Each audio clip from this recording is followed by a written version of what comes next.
Good morning students, class 6 की इस class में आपका स्वागत है। और ये जो चैप्टर होने वाला है ये हमारा इस सेशन का लास्ट चैप्टर होने वाला है। इस चैप्टर में हम पढ़ने वाले हैं the time of Gupta period, the age of Guptas. शुरू करने से पहले मैं आपको एक चीज़ बता दूं कि Gupta period was known as the golden period of Indian history. Gupta period को जो है भारतीय हिस्ट्री में गोल्डन पीरियड के तौर पे देखा जाता है। क्यों देखा जाता है? ये जो समय था, गुप्ता पीरियड जो था, इसमें डेवलपमेंट अपने पीक पे पहुंचा, आर्ट एंड आर्किटेक्चर अपने पीक पे पहुंचा, ट्रेड अपने पीक पे था। लोग जो है अपने लाइफ में इतने ज़्यादा सुखी थे कि एक बात चलती थी वहाँ पे कि लोगों को ताले लेने की ज़रूरत नहीं होती थी, लोगों को लॉक लगाने की ज़रूरत नहीं होती थी अपने घरों में, क्योंकि उनका सामान चोरी ही नहीं होता था, क्योंकि चोर थे ही नहीं। चोर क्यों नहीं थे? क्योंकि सारे लोग जो थे उस टाइम पे प्रॉस्पेरस थे, हैप्पी थे, उनको किसी चीज़ की ज़रूरत नहीं थी, किसी चीज़ की कमी नहीं थी। तो अगर कमी नहीं होगी तो वो दूसरे के यहाँ से उस चीज़ को चुराएंगे नहीं। ये कहावत उस समय चलती थी। तो हम शुरू करते हैं कि गुप्ता पीरियड शुरू कहाँ से हुआ, कब से हुआ, किसने इसकी स्थापना की। तो गुप्ता पीरियड शुरू हुआ अराउंड 320 AD के आसपास। 300 से लेकर 320 AD के आसपास ये शुरू हुआ। और इसके जो पहले राजा थे जिन्होंने गुप्ता डायनेस्टी को स्टैब्लिश किया या गुप्ता डायनेस्टी की नींव रखी, उनका नाम था चंद्रगुप्त फर्स्ट। तो बच्चों यहाँ कंफ्यूज नहीं होना है आपको। मौर्य डायनेस्टी के जो चंद्रगुप्त थे वो चंद्रगुप्त मौर्य थे, और ये जो है ये सिर्फ चंद्रगुप्त है। आप इनको चंद्रगुप्त के नाम के आगे आप चंद्रगुप्त फर्स्ट लगा सकते हो इनके।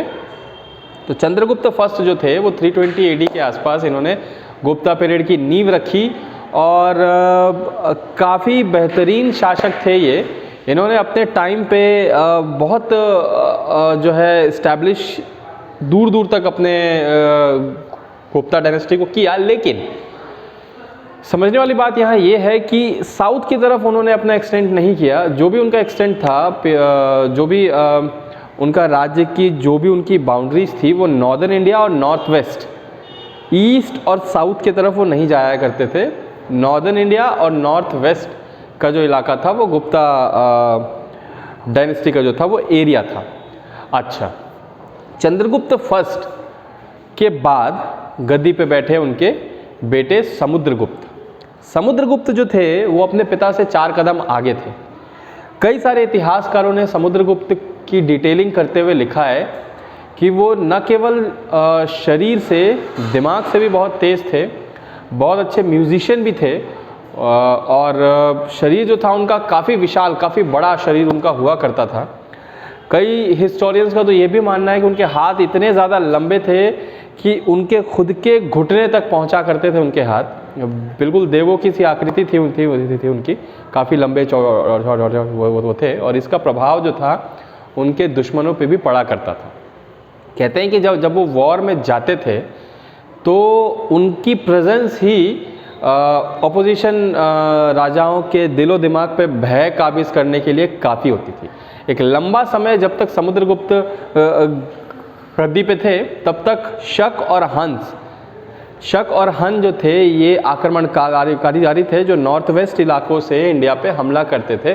शक और हंस ने भारत पे कभी हमला करने का सोचा भी नहीं जब तक समुद्रगुप्त जो थे वो बैठे हुए थे। तो समुद्रगुप्त का इतना इंपॉर्टेंस था। समुद्रगुप्त एक बहुत अच्छे कहना चाहिए सेनापति थे, लेकिन अच्छे कड़क सेनापति होने के साथ साथ वो एक सॉफ्ट हार्टेड मैन भी थे, और अपनी प्रजा को भी उसी खूबी से देखते थे वो। और अगर टैलेंट की बात की जाए तो वो बहुत अच्छे, बहुत शानदार म्यूजिशियन भी थे।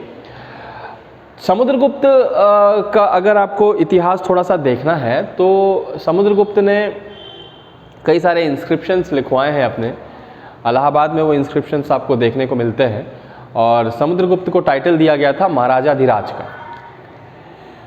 अब समुद्रगुप्त के बाद जो तीसरे राजा इस वंश में, गुप्ता डायनेस्टी में आए, वो गुप्ता डायनेस्टी के सबसे फेमस राजा बने, जिनका नाम था चंद्रगुप्त सेकेंड। और चंद्रगुप्त सेकेंड को टाइटल दिया गया था विक्रमादित्य का। तो बच्चों शायद आपने नहीं सुना होगा, क्योंकि ये कहानियाँ जो थी वो तब सुनाई जाती थी जब हम छोटे थे। विक्रम बेताल की हमको कहानी सुनाई जाती थी। तो उस कहानी में जो विक्रम होते थे वो यही राजा चंद्रगुप्त विक्रमादित्य होते थे, जिनका इंसाफ जो है दूर दूर तक फैला हुआ था इनका नाम, कि ये इनसे बेहतर इंसाफ और कोई नहीं करता।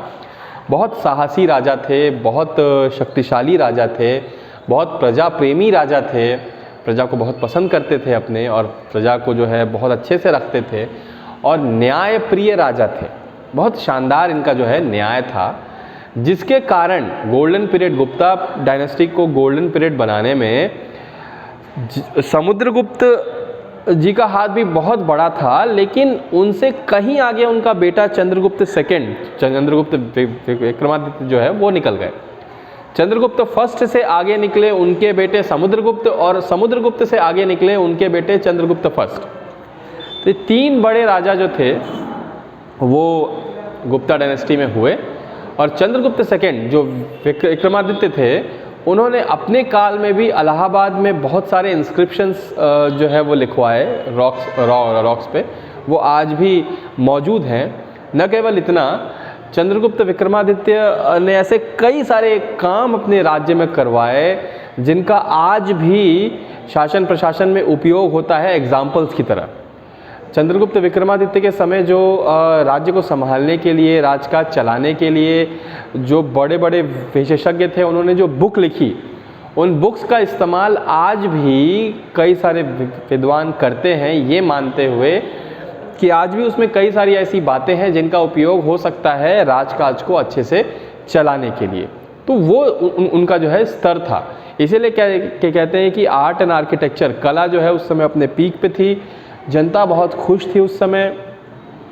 स्ट्रक्चरल जो आप कह सकते हैं कि स्ट्रक्चर जो बनाए गए, नए नए स्ट्रक्चर जो बनाए गए, वो बहुत खूबसूरत उस दौरान जो है आपको देखने को मिलते हैं। तो बच्चों ये जो गुप्ता डायनेस्टी थी, इन तीन राजाओं के बाद जो राजा आए वो थोड़े कमज़ोर होने स्टार्ट हुए, और स्कंदगुप्त जो थे वो गुप्ता पीरियड के आखिरी राजा थे, जिनको हराया हर्षवर्धन ने उनको हराया और अपना राज जो है वहाँ पे काबिज किया। तो इसके साथ गुप्ता पीरियड यहाँ पे समाप्त होता है। मैं आपको क्वेश्चन आंसर्स इसका भेज दूंगा, उसको आप नोट्स में कंप्लीट कर लेंगे, और एग्ज़ाम में जो चैप्टर्स हमने आपको बताए हैं वही आएंगे। ये लास्ट चैप्टर था। उम्मीद है आपको समझ में आ गया होगा। कोई भी डाउट आप पूछ सकते हैं मेरे पर्सनल नंबर पे फ़ोन करके या मैसेज करके। आज के लिए इतना ही। जय हिंद, जय भारत।